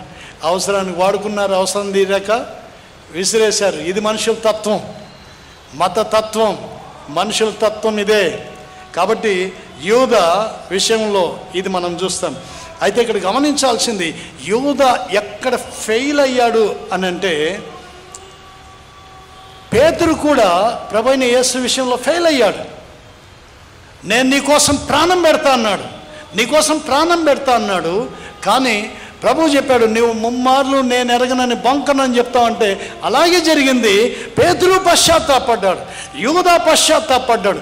తేడా ఏమిటి అంటే, పేతురు ప్రభు దగ్గరికి వచ్చి తన్ను తాను సరి చేసుకున్నాడు. కానీ యూదా ఏమనుకున్నాడంటే, నేను చేసిన పాపం చాలా ఘోరమైనది, ఈ ప్రభువు నన్ను క్షమించలేడేమో అనుకున్నాడు. అందుకనే పోయి ఉరి పెట్టుకొని చచ్చాడు. ఎంత పాపినైనా ప్రేమించగలిగిన, క్షమించగలిగిన, పశ్చాత్తాపంతో వస్తే మరలా తిరిగి దగ్గరికి తీసుకోగలిగిన ఆ ప్రభు ప్రేమ రుచి చూడలేదు కాబట్టి, తెలియదు కాబట్టి ఉరి పెట్టుకొని చచ్చాడు. కానీ పేతురుకి ఆ ప్రేమ తెలుసు. నేను ఎంత తప్పు చేసినా ఈ ప్రభు దగ్గరికి వెళ్ళి పశ్చాత్తాపాన్ని చూపిస్తే ఆయన క్షమిస్తాడని తెలుసు. ప్రియమైన వాళ్ళారా, తేడా ఏంటి అంటే, యూదాకు ఆ ప్రభు మనస్సు గనక తెలిసి ఉంటే, ఇంత ఘోరమైన నేరము చేసినప్పటికీ కూడా ప్రభు దగ్గర పశ్చాత్తాపడి ఉంటే ఆయన చరిత్ర ఇంకోలాగుండేది. కానీ ప్రభు మనస్సు ఎరుగని వాడులాగా తొందరపడి ఉరి పెట్టుకొని తెచ్చాడు. తొందరపడి అనే మాట అండర్లైన్ చేయండి. ఎందుకంటే 3 రోజులు ఆగింటే తన ప్రాణం తీసుకోకుండా పునరుత్థానుడైన ప్రభువుని చూసేవాడు కదా. తొందర వెంటనే ఉరి పెట్టుకొని తెచ్చాడు. ఏడుస్తూ 3-4 రోజులు గదిలో తాను బంధించుకొని ఏడుస్తూ ఉన్నా సరే 3-4 రోజులు అయ్యాక పునరుత్థానుడైన ప్రభువుని చూసేవాడు కదా. కొన్నిసార్లు తొందరపాటు నిర్ణయాలు ప్రాణాంతకం, తొందరపాటు నిర్ణయాలు ప్రాణాలు తీసేస్తాయి. పశ్చాత్తాపం ప్రభు దగ్గర చూపించి ఉంటే ఆయన జీవితం ఇంకోలాగుండేది. పశ్చాత్తాపంతో ఇంకొంచెం వేచి ఉన్నట్లయితే ఆయన జీవితం ఇంకోలాగుండేది. కానీ ఆ పశ్చాత్తాపాన్ని ప్రభు దగ్గర చూపించలేకపోయాడు. ఆ పశ్చాత్తాపంతో కనిపెట్టుకొని ఉండలేకపోయాడు. తొందరపడి తన ప్రాణమును పోగొట్టుకొని చనిపోయాడు. కాబట్టి ప్రియమైన వాళ్ళరా, యూదా జీవితం ప్రభువును కుట్ర పన్నడానికి ఆయనకున్నటువంటి కారణాలు మనకు సమయం అయిపోయింది కాబట్టి నేను వైండప్ చేస్తూ ఉన్నాను. యేసు ప్రభుతో ఉన్నాము అన్నంత మాత్రాన మనం రక్షించబడినామని గ్యారెంటీ ఉండదు. ఆయన బోధలు వింటున్నాం అన్నంత మాత్రాన రక్షించబడినామని గ్యారెంటీ ఉండదు. ఆయనతో మాట్లాడుతున్నంత మాత్రాన మనం ఆయన మనసును ఎరిగిన వారం అని చెప్పడానికి గ్యారెంటీ ఉండదు. దగ్గరున్నా కూడా దూరం ఎంతో ఉండొచ్చు. ఈరోజు ప్రశ్న యేసు ప్రక్కలు కూర్చోవడం కాదు, యేసు హృదయానికి ఎంత దగ్గరగా ఉన్నామన్నది ప్రశ్న. యేసు ప్రక్కనే ఉన్న, యేసు హృదయానికి చాలా దూరంగా ఉన్న యూదా ఇస్కరియోతు. ఒకవేళ మనల్ని మనం పరీక్షించుకోవడానికి ఈరోజున చిన్న అవకాశం ఇది. సంఘ సావాసంలో ఉంటున్నాం, ప్రభువు దగ్గరగా ఉంటున్నామా? ఈ లెంటన్ 40 రోజులు ప్రభువుకు మరింత దగ్గరగా తీసుకొచ్చే అనుభవంలోకి తీసుకురావాలి కదా. మరి ఎంత దగ్గర అయ్యాము ఈ 40 రోజుల్లో? ఏమైనా కదిలామా? ఏమైనా చలనం వచ్చిందా? ఏమైనా ప్రభు వైపుకు నడుస్తూ దగ్గరకు వచ్చామా అన్నది మనల్ని మనం పరిష్కరించుకోవడానికి యూదా జీవితం ఒక గుణపాఠం. రెండవది, యూదా జీవితంలో ఆయన మనస్సంతా యేసుతో ఉన్న మనస్సంతా డబ్బుల మీదే ఉంది. ధనం మీదే మనసు ఉంది, దేవుని మీద మనసు లేదు. యేసు వెంట ఉన్నాడు కానీ మనసంతా ధనం మీదే ఉంది. సంఘంలోనే ఉంటాం కానీ మనసు ధనం మీద ఉందేమో, దేవుని మీద లేదేమో. దేని మీద మన మనసు పెట్టుకొని జీవిస్తూ ఉన్నాం. చాలామంది పోస్టర్లు వేస్తుంటారు, ధనమా దైవమా అని.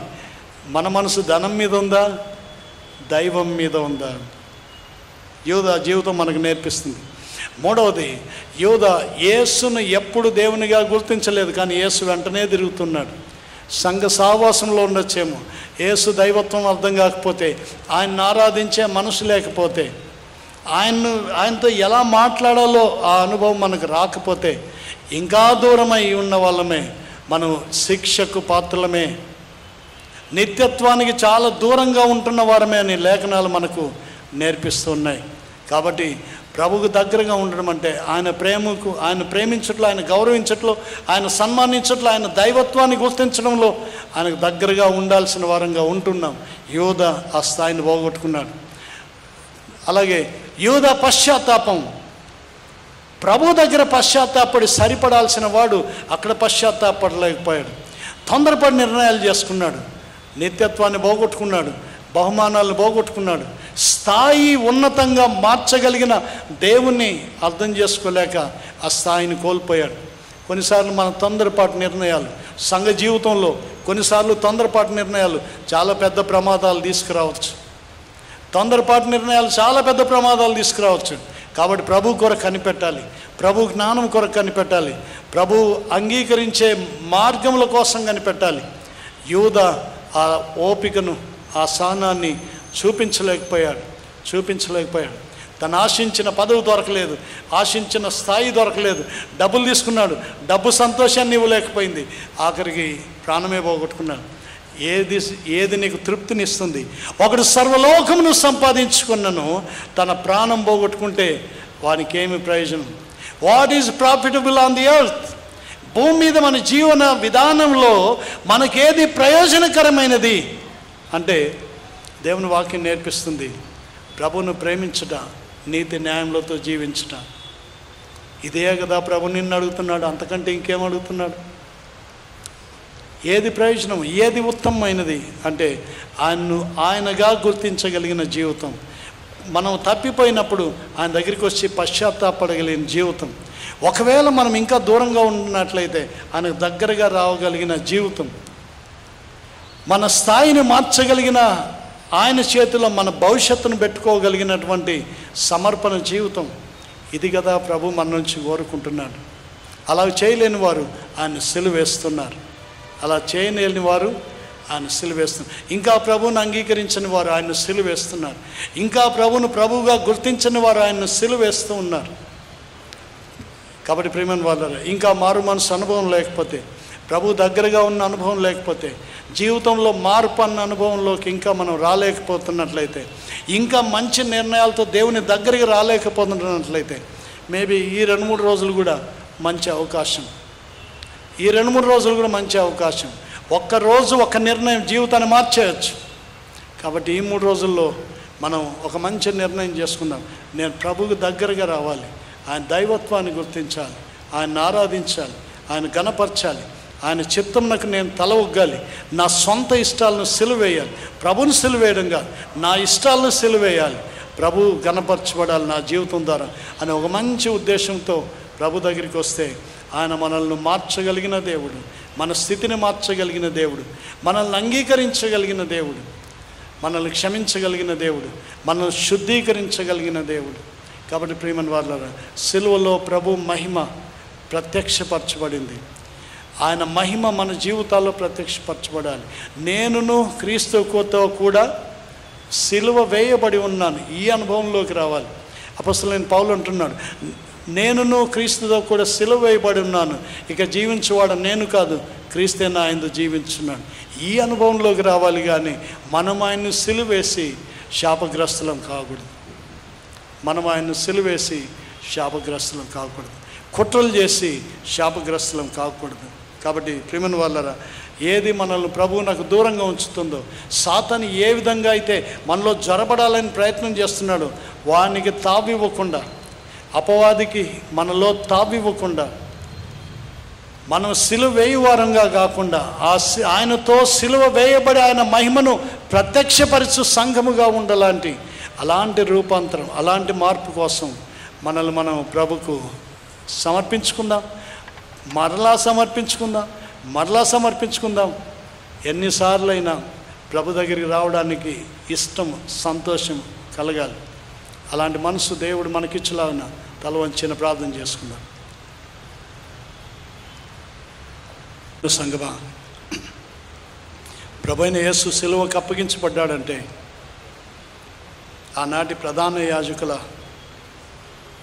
మత అధికారము, గర్వమే కారణమైతే, ఒకవేళ అలాంటి మత ఆధిపత్య గర్వం మనలో ఉన్నట్లయితే, ఆత్మీయ గర్వం మనలో ఉన్నట్లయితే, ఈ రోజున వాటిని విడిచిపెట్టమని ప్రభువు సిలువ మనకు నేర్పిస్తూ ఉంది. నీ గర్వం నన్ను సిలువకు అప్పగిస్తుంది. ప్రభు హెచ్చరిస్తూ ఉన్నాడు. ధనాపేక్ష, అధికార కాంక్ష యోధాను ప్రభువును సిలువకు అప్పగించడానికి సిద్ధం చేసింది. ధనాపేక్ష సమస్తమైన కీళ్లకు మూలమని ఎరిగినప్పుడు మన హృదయంలో వేటి మీద ఆపేక్ష కలిగి ప్రభువును తృణీకరిస్తున్నాము, వాటి విషయంలో ప్రభు దగ్గర పశ్చాత్తాపడదాం. ప్రభువా, నేను భౌతిక ఆశల కోసం నిన్ను సిలువేస్తున్నానేమో, నన్ను క్షమించమని పశ్చాత్తాపడదాం. ప్రజలు, బరబ్బను కోరుకున్న ప్రజలు, ఆయన అద్భుతములు చూసిన వారు, ఆయన సూచక్రియలు చూసిన వారు సైతం దుష్టుల చేతికి యేసును అప్పగించారు. ప్రభు అద్భుత కార్యములకు సాక్షులుగా ఎన్నో అనుభవాలు, ఆత్మీయ అనుభవాలు చూసిన మనం కూడా కొన్నిసార్లు ప్రభువును సిలువకు అప్పగించడానికి సమ్మతిస్తున్నామేమో. మన ఆలోచనల ద్వారా, క్రియల ద్వారా, మన సహకారం ద్వారా, కాని వారికి సహకరించడం ద్వారా ప్రభువును సిలువకు అప్పగిస్తున్నామేమో. మన నిర్ణయాలను పునఃసమీక్షించుకుందాం.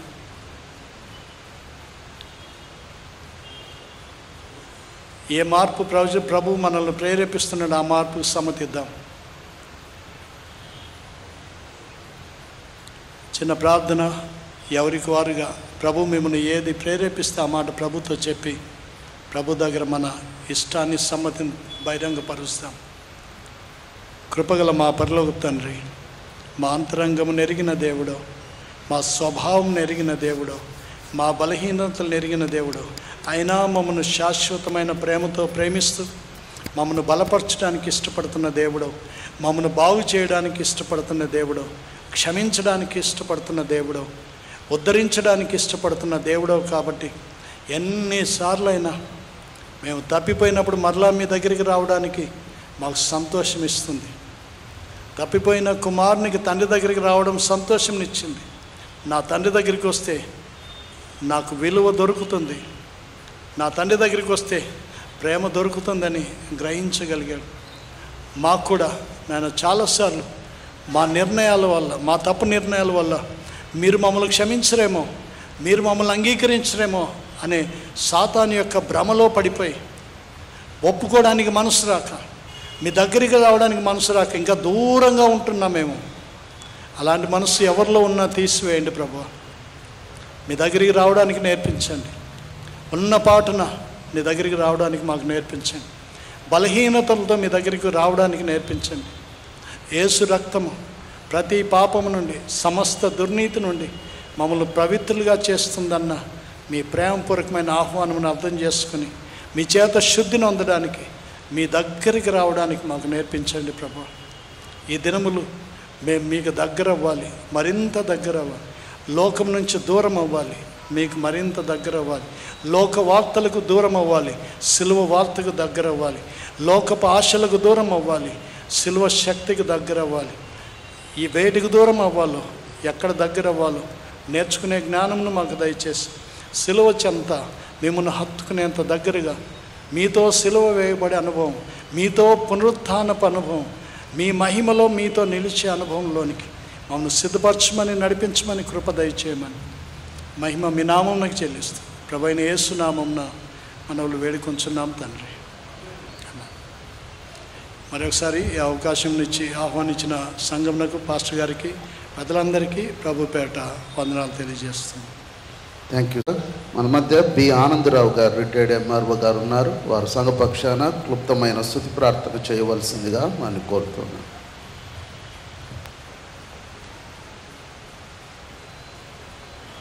దేవా, మీ పాదములకు స్తోత్రములు, స్తుతులు, కృతజ్ఞతాస్తుతులు చెల్లించున్నాను తండ్రి. మీ పాదములకు స్తోత్రం నాయన.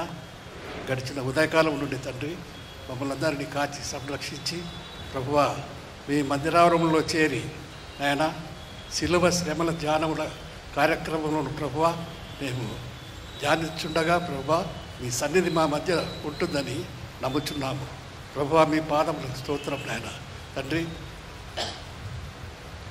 గత మార్చి 5వ తారీఖు నుండి ప్రభువా ఈ దినం వరకు ప్రభువా శిలువ శ్రమల ధ్యాన కార్యక్రమాలన్నీ కూడా ప్రభువా నాన్న మాకు ఆశీర్వాదకరంగా జరిపించినందుకై మీ పాదములకు స్తోత్రములు, స్తుతులు, కృతజ్ఞతాస్తుతులు చెల్లించున్నాను తండ్రి. ఈ దినము నాయన దైవ సేవకులు ప్రభువా నాయన శ్రేష్టమైన దైవ సందేశమును ప్రభువా అందించున్నారు తండ్రి. మీ పాదములకు స్తోత్రం నాయన తండ్రి.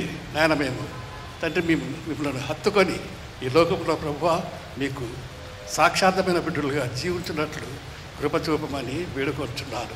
చేరి వచ్చిన విశ్వాసులందరినీ ఆశీర్వదించి దీవించండి. వేదికలను అలంకరించినటువంటి పెద్దలందరినీ ఆశీర్వదించి దీవించండి. కమిటీ వారిని ఆశీర్వదించి దీవించండి. ఈ సాయంకాలం దీవెనలు మా అందరిపై కృపరించమని మా ప్రభువును మీ ప్రియ కుమారుడైన యేసుక్రీస్తు పరిశుద్ధ నామమున వినయంతో ప్రతిమాల వేడుకొంటున్నాను తండ్రి. ఆమెన్. సునీల్ కుమార్ గారు సంఘ ప్రకటనలు సంఘానికి తెలియజేస్తారు. మన సంఘ క్రీస్తు శిలువ శ్రమల ధ్యానంలో కార్యక్రమంలో భాగంగా ప్యాషన్ వీక్లో ఈరోజు 4వ రోజు బుధవారము అంశము యేసును చంపుటకు కుట్ర. దైవ సందేశం అందించిన రెవరెండ్ కె విక్టర్ ఎమ్మెనల్ గారు, సీనియర్ సంఘ కాపరి, Staunton memorial Telugu Baptist church, మరియు మన ఈ కార్యక్రమానికి అధ్యక్షులుగా చక్కగా వ్యవహరించి మన సంఘ కాపరి గారైన రెవరెండ్ గంటా కరుణాసాగర్ గారికి, మన సంఘ అధ్యక్షుల గారికి, కొయర్ వారికి, మరి యవనస్తులకు ప్రభు అయిన యేసుక్రీస్తు నామంలో వందనాలు తెలియజేసుకుంటున్నాను. రేపటి 5వ రోజు 17/4/2025 గురువారము అంశము యేసు శిష్యుల పాదములు కడుగుట. యోహాను సువార్త 13వ అధ్యాయము 1 నుంచి 11 వరకు. దైవ సందేశము ఇచ్చుటకు గాను ఏర్పాటు చేయబడిన వారు reverend doctor K J Vijay Kumar garu, సంఘ కాపరి, millennium Telugu Baptist church, Sharif Nagar, Kurnool. కావున అందరూ సకాలంలో హాజరు కావాలని తెలియజేసుకుంటున్నాను. మరియు రేపటి దినము ప్రభు బల్ల ఉంటుంది కాబట్టి అందరూ ప్రార్థనా పూర్వకంగా హాజరు కావాలని తెలియజేస్తుంటున్నారు. డీకెన్స్ డీకెనెసెస్ అందుబాటులో ఉండాలని తెలియజేస్తుంటున్నాను. ఏర్పాటు చేయబడిన వారు త్వరగా సిద్ధపడి త్వరగా రావాలని కోరుచుంటున్నాను. ఈరోజు మజ్జిగ స్పాన్సర్ చేసిన వారు శ్రీమతి శ్రీ బి శారా హెఫ్సిబా ఆనందరావు గారి కుటుంబం. వారికి సంఘ కమిటీ పక్షాన ధన్యవాదాలు తెలియజేసుకుంటున్నాను. ఇంకో చిన్న ప్రార్థనా విజ్ఞాపన ఉంది. మన సంఘ సభ్యులు జాకబ్ గారు, రిటైర్డ్ పోలీస్, శ్రీరామ్ నగర్, వారు సాయంత్రము ప్రభువునందు నిద్రించారని తెలిసి ఉంటుంది. కావున విడవబడిన కుటుంబం కొరకు ప్రార్థించవలసిందిగా కోరుచుంటున్నాను. ఎవరైనా వారి కుటుంబంను దర్శించవలసి ఉంటే శ్రీరామ్ నగర్లో వారి కుటుంబం ఉంటుంది కాబట్టి వారిని కుటుంబాన్ని దర్శించవలసిందిగా కోరుచుంటున్నాను. ఇప్పుడే తెలిసింది మాకు కూడా, బ్రదర్ రవీణ వైస్ ప్రెసిడెంట్ గారు ఇప్పుడే వారికి ఫోన్ సమాచారం వచ్చింది, మాకు తెలియజేసి ఉంటున్నారు. దేవుడు నాకు ఇచ్చిన ధన్యతను బట్టి దేవునికి కృతజ్ఞతాస్తుతులు చెల్లిస్తూ ప్రకటన ముగిస్తుంటున్నాను. Thank you. మంచిది, అందరం లేచి నిలబడదాం. ప్రియా దేవుని బిడ్డలారా, దేవునికి దగ్గరగా ఉండకపోతే, ఆయన ఏమై ఉన్నాడో మనం తెలుసుకోకపోతే, ఆయన చిత్తాన్ని ఎరగకపోతే, మనం సాతానుకు అలాగే ఆయనకు వ్యతిరేకమైన వారితో జట్టు కట్టి ప్రభు యొక్క చిత్తాన్ని మన జీవితం నుండి దూరం చేసుకునే యూదా వంటి జీవితం మనకు లేకుండా దేవుని వాక్యం ద్వారా ఆయనకు దగ్గరగా ఆయనలోని అనుభవాలన్నింటినీ మనం అనుభవించులాగున చక్కని సందేశాన్ని విన్నాం. అలాగే రేపటి దినం ఇదిగో ప్రభువు తన శరీర సాదృశ్యముగా తాను కార్చబోవు సర్వ లోక మానవాళి పాప పరిహారార్థమై కార్చబోవు ఆ రక్తమును విషయమై సాదృశ్యంగా సంఘానికి ఆయన ఇచ్చిన ప్రభుబల్ల సంస్కార అనుభవాన్ని రేపటి దినం మనం సిద్ధపడుతూ ఉన్నాం. డీకన్స్ వారు ముందుగా వచ్చి బలను సిద్ధపరచాల్సిందిగా కోరుచున్నాం. విశ్వాసులమైన మనందరము కూడా ప్రార్థన పూర్వకంగా సిద్ధపడి రేపటి ప్రభు బల్లకు అందరూ కూడా హాజరవ్వాల్సిందిగా కోరుచున్నాం.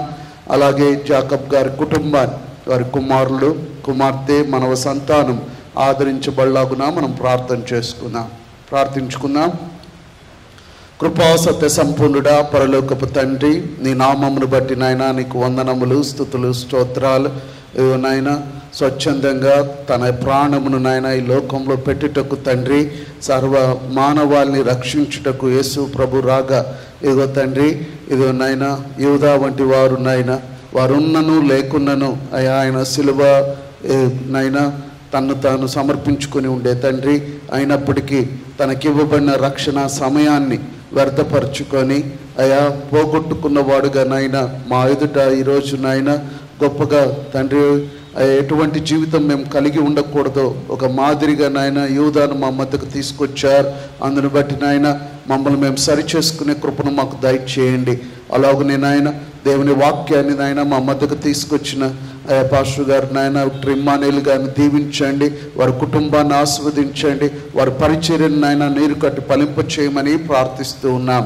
తండ్రి ఇదో నాయన నిలిచి ఉన్న ప్రతి బిడ్డను బట్టి నీకు వందనాలు అయా. ప్రతి బిడ్డ తండ్రి అయా ఈ 40 రోజులుగా నీ పాద సన్నిధికి వస్తూ నిన్ను నాయన నమ్ముకొని నీ వైపు ఆశగా కనిపెట్టుకున్నారు. బిడ్డలను నాయన మీరు దర్శించండి, వారికి కావలసిన అవసరాలను తీర్చమని ప్రార్థిస్తూ ఉన్నాం.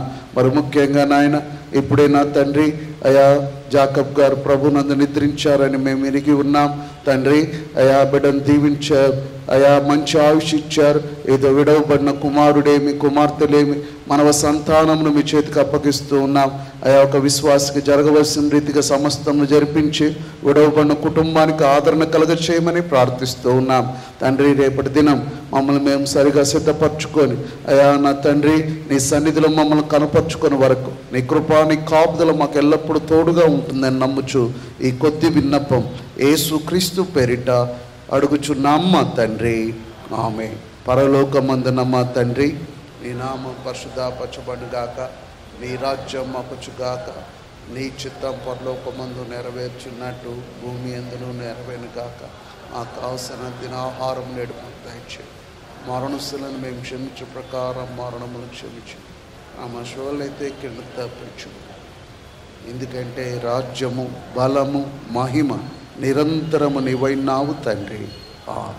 ఆ పరమ తండ్రి యొక్క ప్రేమ, కుమారుని యొక్క కృప, పరిశుద్ధాత్మ యొక్క తోడు, సహవాసము, ఆయన సన్నిధి, ఆయన కాపుదల, ప్రభుకు దగ్గరగా ఉంటూ ఆయన చిత్తాన్ని నెరవేరుస్తూ ఆయనకు మహిమకరంగా జీవించాలని ఆశపడు ప్రతి హృదయమునకు సదాకాలము తోడై నడిపించును గాక.